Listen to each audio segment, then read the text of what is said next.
Good morning, everybody. My name is Mr. Hamad Ali Mahmoud, a teacher of English. According to the sentence, what is taught is what's learned. Really, I completely disagree with this because we teach our students, okay, we may focus on the diffuse mode of learning, as Barbara said, or Brown explained in the camera metaphor.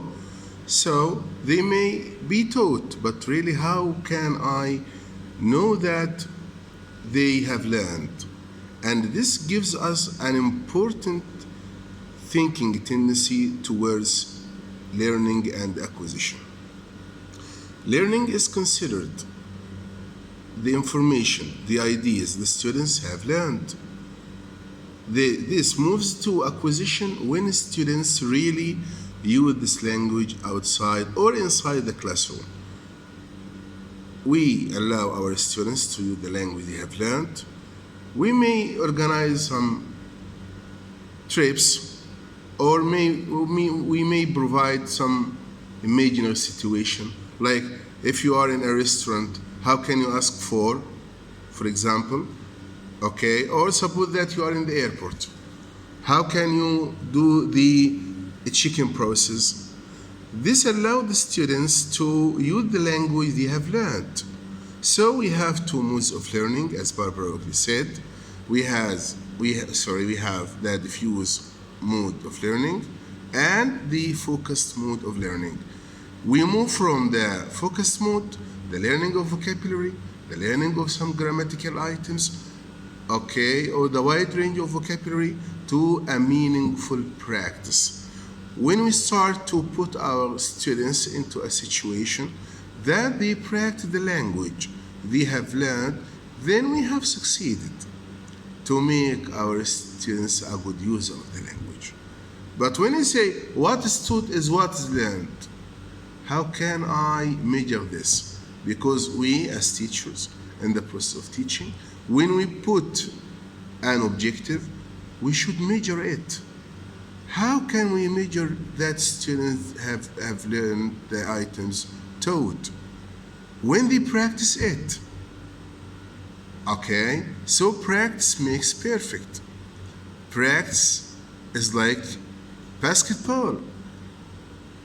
Practice, as we have learned in Module 2, okay, leads to success, leads to students' use of language. Okay, and we can use certain techniques to be sure of this.